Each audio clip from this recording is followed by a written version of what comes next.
Gentleman from Kentucky is recognized. For what purpose does the gentleman from Kentucky seek recognition? Mr. Speaker, I move that the House suspend the rules and pass H.R. 5245 as amended. The clerk will report the title of the bill. H.R. 5245, a bill to amend the State Department Basic Authorities Act of 1956 to require certain congressional notification prior to entering into, renewing, or extending a science and technology agreement with the People's Republic of China and for other purposes. Pursuant to the rule, the gentleman from Kentucky, Mr. Barr, and the gentleman from New York, Mr. Meeks, each will control 20 minutes. The chair recognizes the gentleman from Kentucky. I ask unanimous consent that all members may have 5 legislative days to revise and extend their remarks and to include extraneous material on this measure. Without objection. Thank you. I yield myself as much time as I may consume. Gentleman's recognized. Mr. Speaker, I rise in strong support of my bill, H.R. 5245, the Science and Technology Agreement Enhanced Congressional Notification Act. In 2012, General Keith Alexander said that China's theft of industrial information and intellectual property through cyber espionage constituted the greatest transfer of wealth in history. The annual cost to the U.S. economy of China's intellectual property theft is between $225 billion and $600 billion. China is using this access to American science and technology, including academic and research partnership, to support state-owned or controlled national champions in key dual-use technologies. In 1979, the United States and China signed a bilateral agreement to build science and technology ties between the two countries. In 2018, the agreement was amended to address U.S. concerns about China's approach to technology innovation and practices of concern, including IP theft and forced technology transfer. In February of 2024, the two sides agreed to another 6-month extension of the agreement to negotiate renewal terms, which actually expired on August 27th. This current lapse in the agreement provides the ideal context for Congress to assert our oversight responsibilities to ensure that any subsequent agreement does not threaten U.S. national security and American intellectual property. So let's take a step back and review why we are here at this moment. Why is this a problem today? Well, in his authoritative and influential book, The 100-Year Marathon, Michael Pillsbury recounts key historical events since the Chinese Communist Revolution of 1949, in which China embarked on this 100-year marathon to displace the United States as the world's global superpower. And in this book, he writes about this science and technology agreement and the mistake that was made, dating back to 1978. And here's what he says, and I quote, "In 1978, relations with the United States moved toward normalization, that is, official American recognition of Communist China as the legitimate government of the Chinese people. That year, Deng focused immediately on what was at the top of his American wish list, science and technology. This was an example of the warring states concept known as Wu Wei, or having others do your work. As he formulated a strategy in 1978, Deng understood, as he put it, that, quote, technology is the #1 productive force for economic growth. The only way China could pass the United States as an economic power, Deng believed, was through massive scientific and technological development. An essential shortcut would be to take what the Americans already had. Deng found a willing partner in that effort in a new American president, Jimmy Carter, who was eager to achieve the diplomatic coup of a formal Sino-American partnership. Later in that same chapter, he continues, on January 31st, 1979, during his visit to the United States, Deng and Fang Yi, director of the State Science and Technology Commission, signed agreements with the U.S. government to speed up scientific exchanges. That year, the first 50 Chinese students flew to America. In the first 5 years of exchanges, some 19,000 Chinese students would study at American universities, mainly in the physical sciences, health sciences, and engineering, and their numbers would continue to increase. Carter and Dang also signed agreements on consular offices, trade, science, and technology, with the United States providing all sorts of scientific and technical knowledge to Chinese scientists in what would amount to the greatest outpouring of American scientific and technological expertise in history. Mr. Speaker, we now know that was a massive, massive mistake. This bill establishes new oversight tools to create transparency and accountability in U.S.-China relations by requiring congressional notification of any scientific and technological partnership agreements between the two nations.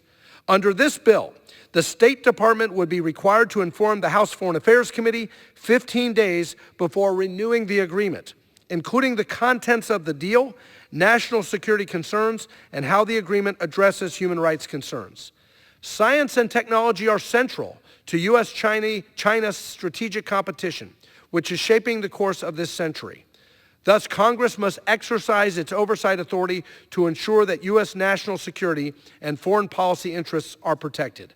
I urge my colleagues to support the Science and Technology Agreement Enhanced Congressional Notification Act, and I reserve the balance of my time.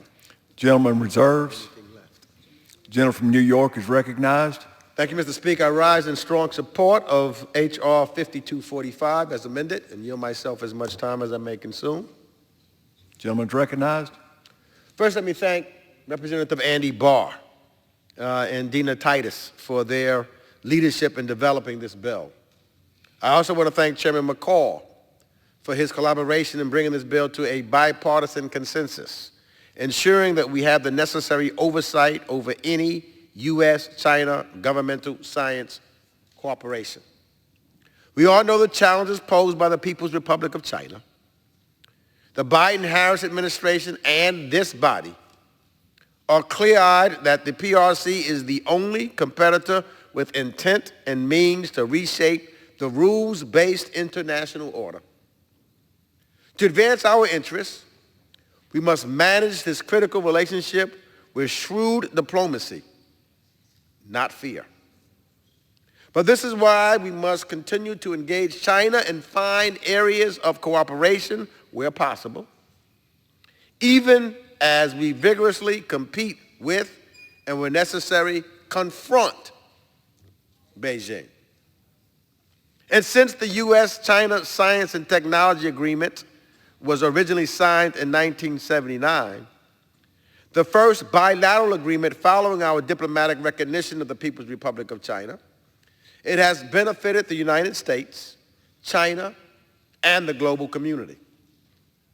Research collaborations have prevented disease, reduced pollution, and deepened our understanding of the Earth's history. The agreement has been renewed every 5 years, under 5 years or so, under both Republican and Democratic administrations. Mr. Barr's bill allows Congress to address robust oversight over the current and any updated U.S.-China Science and Technology Agreement, and it requires the State Department to ensure the agreement benefits the United States and includes standards and safeguards to protect the United States interests. It also enables Congress to monitor and track projects taking place under the agreement to ensure that they are consistent with U.S. values and interests. Therefore, it is for these reasons we must pass H.R. 5245. This bill will allow Congress to effectively monitor the limited joint projects we do have with China, assess whether Beijing is living up to its commitments as part of the agreement, and ensure that American researchers, intellectual property, and data are adequately protected. Therefore, I encourage all of my colleagues to support this bill, and I reserve the balance of my time. Gentleman reserves. Gentleman from Kentucky is recognized. I have no additional speakers. Reserve right to close. Gentleman reserves. Gentleman from New York. Ready to close? Gentleman recognized. Thank you, Mr. Speaker. I yield myself as much time. I urge the House to pass H.R. 5245 as amended so that we may strengthen oversight of any U.S.-China science and technological agreements.